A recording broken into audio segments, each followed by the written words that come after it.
पोथी पढ़ पढ़ जगमुआ आईएएस भया न कोई, और पोथी पढ़ पढ़ जगमुआ राजा भया न कोई।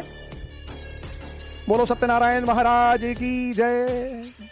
सांसों की माला से सुमरू मैं पीखाना। शादी में दहेज नहीं लेंगे, तुमको देगा ही कौन? कीमत घोड़ों की लगती है, खच्चर और गधों की नहीं लगती। बहुत लोगों को मैंने देखा वैगनार पे पीछे लिखा रखा है गॉड्स गिफ्ट। अरे यार कैसी बेइज्जती वाली बातें कर रहे हो। पोथी पढ़ पढ़ जगमुआ आईएएस भया न कोई, और पोथी पढ़ पढ़ जगमुआ राजा भया न कोई। तो इसका मतलब पढ़ना नहीं चाहिए? नहीं यार, हर बात में एक्सट्रीम पे क्यों चले जाते हो? राजा बनने के लिए क्या जरूरी है? समझदारी, अंडरस्टैंडिंग। राजा बनने के लिए क्या जरूरी है? समझदारी, अंडरस्टैंडिंग। और अंडरस्टैंडिंग को डेवलप करने का जो सबसे बड़ा सोर्स है वो है पढ़ाई। और कंपटीशन में पढ़ाई चेक नहीं की जाती, अंडरस्टैंडिंग चेक की जाती है। इसलिए जो लोग सिर्फ पढ़ने पर ध्यान देते हैं वो कंपटीशन में सफल नहीं होते। बोलो सत्यनारायण महाराज की जय। चाचा, पोथी पढ़ पढ़ जग मुआ राजा भया न कोई। इसलिए गुरुद्वारों में जाकर देखो आदि ग्रंथ रखी हुई है। आदि ग्रंथ। गुरुद्वारा जाना चाहिए, सबको जाना चाहिए। गुरुद्वारा तो सबको जाना चाहिए, गुरु के द्वार। और गोल्डन टेंपल तो जाना ही चाहिए सर। और वहां का जो पानी है सर वो अमृत है सर। 72 संत अरहत हुए हैं वहां पर, उस जगह पर। 1 घंटा बैठ जाओगे तो असीम से जुड़ाव पैदा हो जाएगा। लेकिन वो जो आदि ग्रंथ रखी है उसको जिंदा कौन करेगा? गुरु। वो सुखमनी साहब के तार खोलेगा। सुमिरन करो, सुमिरन सुमिरन सुमिरन सुमिरन। किसका? सांसों का। सांसों की माला से सुमरू मैं पीखाना। बहुत बड़ी बात बता रहा हूं, जितने लोग कंपटीशन की तैयारी कर रहे हैं, पढ़ पढ़ के मरे जा रहे हो। पढ़ो किसके लिए? समझदारी विकसित करने के लिए। राजा बनने के लिए क्या जरूरी है? समझदारी। समझदारी विकसित करने के लिए सबसे सही चीज क्या है? पढ़ाई। परीक्षा कंपटीशन में किस चीज की जांच होती है? समझदारी की। इसलिए कुछ लोग 14 घंटा पढ़ते, 15 घंटा पढ़ते, 16 घंटा पढ़ते, फिर अमर हो जाते हैं। 20 घंटा पढ़ते हैं, फिर अमर हो जाते हैं। पढ़ते बहुत हैं पर समझदारी विकसित नहीं हो पाती। कहते हम शादी में दहेज नहीं लेंगे, तुमको देगा ही कौन? एक मेरे मित्र हैं, उनके भाई से मैं अभी इलाहाबाद में मिला। वो 36 साल के युवा प्रतिस्पर्धी हैं, 36 साल में तैयारी कर रहे हैं, यूपीपीसीएस का एग्जाम दे रहे हैं। तो अभी विवाह उनका हुआ नहीं है, तो उन्होंने कहा मैं विवाह में दहेज नहीं लूंगा। अबे मैंने कहा तुम्हें देगा कौन? हमने कहा इसीलिए तुम्हारा सिलेक्शन नहीं हो रहा है। तुमको कौन दहेज देगा? तुम्हारी खुद की कीमत ही नहीं है। कीमत घोड़ों की लगती है, खच्चर और गधों की नहीं लगती। हाँ, खच्चर और गधों को भी कुछ मिल ही जाएगा। स्प्लेंडर मिल गया। तुम कल यूपीपीसीएस में फर्स्ट रैंक आकर कहो मैं दहेज नहीं लूंगा, तब माना जाएगा। हमने कहा तुम्हारी समझदारी डेवलप नहीं हुई, तुमको मिलेगा नहीं। हमारे बड़े सारे मित्र कहते हैं भैया हम तो जिंदगी में संतुष्ट हैं। बहुत अच्छा, वेरी गुड। हमें भैया कुछ नहीं चाहिए, मिलेगा ही नहीं। लड़ना पड़ता है सर,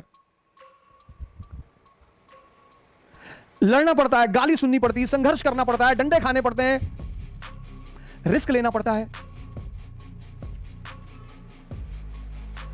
एक चद्दर, 5 बेड पकौड़ा, 2 बोतल पेप्सी लेकर गेट ऑफ इंडिया पे पेप्सी नहीं मना, वो पिकनिक नहीं मना सकते सर।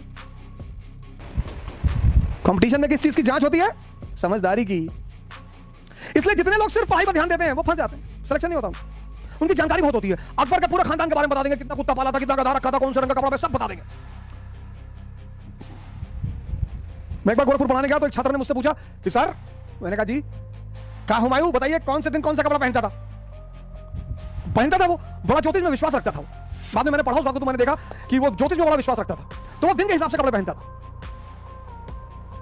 मैंने कहा भैया इतना मालूम। बड़ा उस लड़के के चेहरे पे अजीब सी मुस्कुराहट थी क्लास में, और तन बन के बैठा हुआ था ऐसे कि देखा मास्टर का हालत खराब कर दी। पूरा 5 साल काल से तैयारी कर रहे हैं, अभी तक हैं, अभी शायद कहीं टीचर उचर में हो गया उनका। समझदारी पर ध्यान दो, समझदारी पर। संघर्ष को मस्ती बना लो, और हिंदुस्तान में तो जरूर बना लो, क्योंकि यहां जितनी टांग खिंचाई होती है, और अपने ही करते हैं सारे, अपने सारे। जिस दिन तुम नकाब हटाकर देखोगे ना, सब अपने लोग मिलेंगे। लेकिन अच्छा है सर, अच्छा है। कृष्ण को सबसे ज्यादा चुनौती किससे है सर? कंस से। मामा है सर। कृष्ण को सबसे ज्यादा गाली दे कौन रहा है? शिशुपाल, बुआ के लड़के हैं सर। लड़ाई कोई भी हो सर, यही असली हथियार हैं। और जिंदगी मतलब युद्ध, ये ऐसे हथियार हैं sir. Dearness, confidence, enthusiasm, clarity, ये दुनिया में ऐसे हथियार हैं। और ये मालिक भगवान की मोनोपोली है सर, सबके पास नहीं है। अगर ये बाजार में बिक रहे होते तो सारे अमीर हमेशा अमीर ही रहते, सारे राजा हमेशा राजा ही रहते, भगवान का अस्तित्व कभी होता ही नहीं। लेकिन जानते हैं भगवान का अस्तित्व क्या है, क्यों है? क्योंकि ये चीजें, कुछ चीजें भगवान ने अपनी मोनोपोली बना रखी है। बहुत लोगों को मैंने देखा वैगनार पे पीछे लिखा रखा है गॉड्स गिफ्ट। अरे यार कैसी बेइज्जती वाली बातें कर रहे हो। भगवान को देना होगा, वैगनार देगा? ये देगा। ये जो गैलेक्सी कंट्रोल कर रहा है, यूनिवर्स कंट्रोल कर रहा है, सोलर सिस्टम कंट्रोल कर रहा है, वो वैगनार गिफ्ट में देगा। एक प्लेनेट दे देगा, बहुत खुश हो जाएगा आपसे। तो और ज्यादा खुश है तो सोलर सिस्टम दे दिया, एक गैलेक्सी का मालिक ही बना दिया। ये गाड़ी वाड़ी पे मत लिखा करिए गॉड्स गिफ्ट, ये बेइज्जती है उसकी। हर आदमी अपने हैसियत के हिसाब से गिफ्ट देता है, और भगवान की यह मोनोपोली है। उससे धन नहीं मांगना चाहिए, उससे कार नहीं मांगने चाहिए, उससे विवाह के लिए प्रार्थना नहीं करनी चाहिए, बच्चे के लिए, ये सब मानवीय कृत्य है, ये मानव खुद करने चाहिए। उससे ये चीजें मांगनी चाहिए। और जिस पे खुश हो गया और हाथ रखा सर पे, ये चीजें कूट कर भर गई। कहानी ये है कि लड़ाई कोई भी हो, जीवन तो युद्ध है। हर पल, हर दिन, हर हफ्ता, हर महीना लड़ना है। अब तुम डिसाइड करोगे दुर्योधन बनकर लड़ोगे रो रो के, या कृष्ण बनकर लड़ोगे हंस हंस के। और जो हंस हंस के लड़ेगा वही जिंदगी का असली मजा लेगा। इस देश में लोगों को बड़ी सारी जानकारियां सुन के होती हैं, सुन के।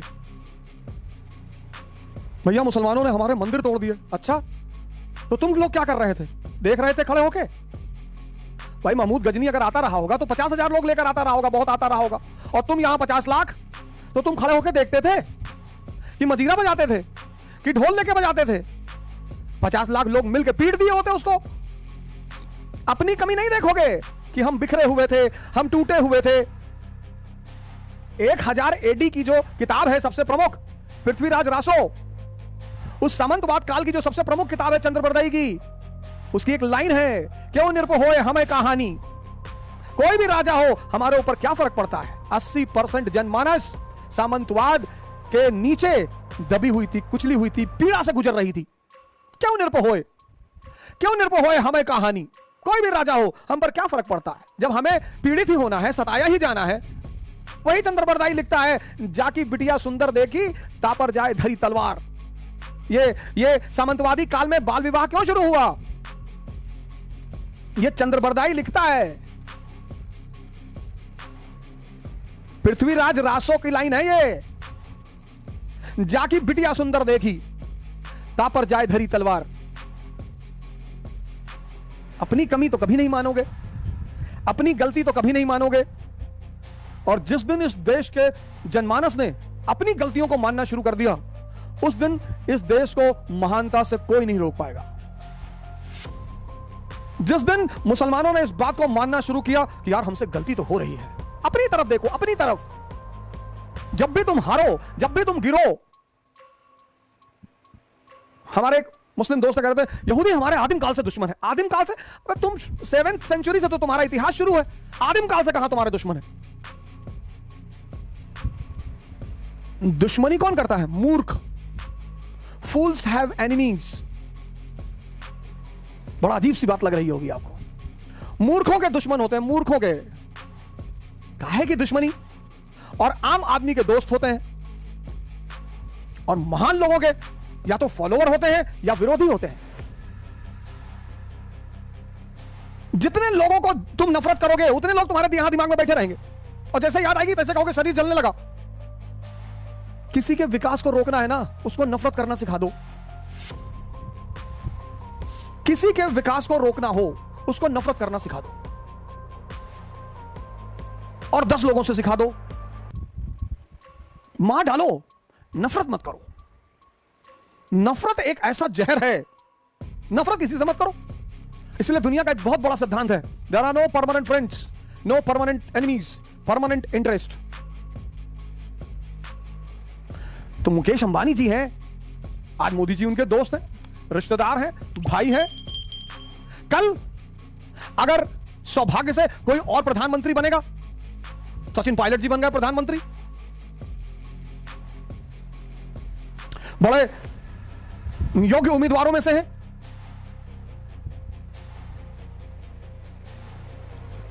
बहन मायावती बन गई प्रधानमंत्री, एक बार मुख्यमंत्री बनी थी यूपी की, मजा आ गया था जी।